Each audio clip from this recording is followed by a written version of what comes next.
तो वो लोग जिन्हें इंसानी बुद्धि पर भरोसा नहीं है, वो ऊपर देखते हैं कि बुद्धि कहीं और से आएगी।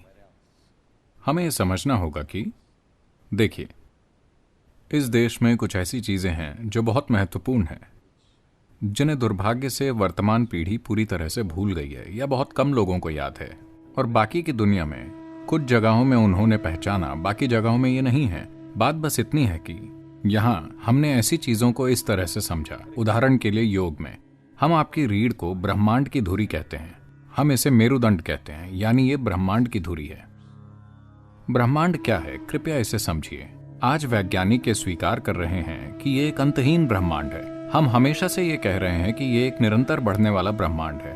तो हमने कहा कि आपकी रीढ़ ब्रह्मांड की धुरी है।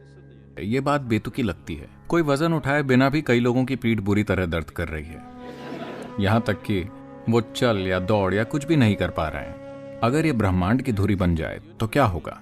हम ऐसा इसीलिए कह रहे हैं क्योंकि देखिए, आपको पता है कि एक ब्रह्मांड है, या आप सोचते हैं कि एक ब्रह्मांड है सिर्फ अपने अनुभव के आधार पर, है कि नहीं? अगर आपने अनुभव नहीं किया होता, अगर आप इसे नहीं देख पाते, अगर आप इसे इस तरह नहीं देख पाते और अनुभव नहीं कर पाते, तो आपको पता नहीं होता कि एक ब्रह्मांड है। केवल आपके अनुभव की वजह से ब्रह्मांड मौजूद है, और वो केंद्र जहां आपका अनुभव संचारित हो रहा है वो आपकी रीढ़ है। अगर हम आपकी रीढ़ में कुछ तार काट दें, आपको शरीर का भी कोई अनुभव नहीं होगा, ब्रह्मांड की तो बात ही छोड़िए।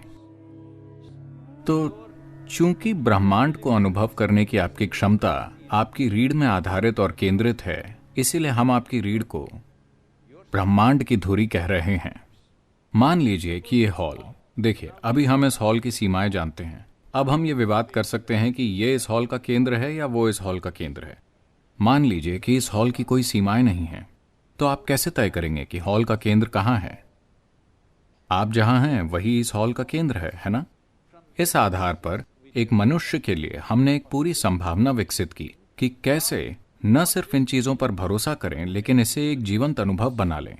यहां से ही इस शब्द योग की उत्पत्ति हुई कि समावेश तब नहीं होता कि मैं आपसे कहूं ओ मैं तुमसे प्यार करता हूं, तुम मुझसे प्यार करते हो, और ये सब। समावेश इसलिए होता है क्योंकि आपने अपने व्यक्तित्व की सीमाएं मिटा दी हैं। इसलिए नहीं कि मैं तुमसे प्यार करता हूं, तुम मुझसे प्यार करते हो, मैं आपको गले लगाऊंगा, आप मुझे गले लगाओ, कि हम समावेशी हैं। नहीं, ये सब कुछ समय के लिए चलेगा। कल अगर वो ऐसा कुछ करते हैं जो आपको पसंद नहीं है, ये खत्म हो जाएगा। पर जब आप अपने व्यक्तिगत स्वभाव की सीमाएं मिटा देते हैं, जिसमें आपका शरीर भी है, और आप जानते हैं कि यहाँ कैसे बैठना है, आप कौन हैं, उसकी सीमाओं से पहचान बनाए बिना आपकी शारीरिक रचना, आपकी मानसिक रचना, आपकी भावनात्मक रचना की एक सीमा है। ये बड़ी या छोटी हो सकती है। नहीं, मैं शरीर के बड़े होने की बात नहीं कर रहा हूं। ये छोटा या बड़ा हो सकता है, पर इसकी एक सीमा है। पर ऐसे आयाम हैं जिनकी कोई सीमा नहीं है। जिसकी सीमा नहीं है उसकी प्रकृति अभौतिक है।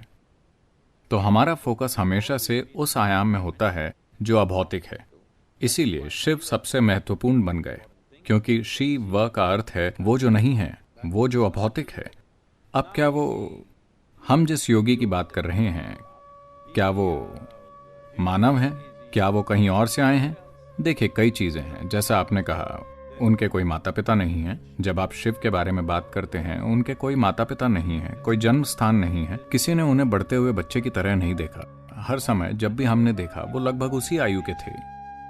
और हम नहीं जानते कि उनकी मृत्यु कहाँ हुई। इतने महत्वपूर्ण व्यक्ति उस समय में भी अगर उनकी कहीं मृत्यु हुई होती, उन्होंने एक मंदिर बनाया होता, वो उनके लिए किसी तरह का कोई स्मारक बनाते। ऐसा कुछ नहीं हुआ। तो कोई जन्म नहीं है, कोई मृत्यु नहीं है, कोई माता पिता नहीं है, कोई भाई बंधु नहीं है। ऐसा कुछ नहीं है जिससे सिद्ध किया जा सके कि वो यहाँ थे। क्या इसका मतलब ये है कि हम ये मान ले कि वो कहीं और से आए थे? जरूरी नहीं है। पर अगर आप कहानियों को देखें, ये बहुत आम है कि शिव को यक्ष स्वरूप कहा जाता है। इसका मतलब है हमेशा यक्ष यानी ऐसे जीव जो इंसान नहीं है, लेकिन ऐसा माना जाता है कि वो इस धरती के प्राकृतिक वातावरण में मौजूद रहे हैं, जंगलों वगैरह में। हम जिन्हें भी किसी तरह के जीव या प्राणी या आप जो भी कहना चाहें, जो स्वभाव से मनुष्य नहीं हैं,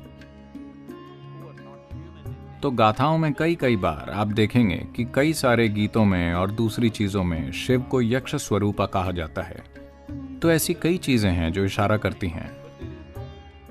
लेकिन ऐसा कोई खास सबूत नहीं है कि वो कहीं और से आए थे।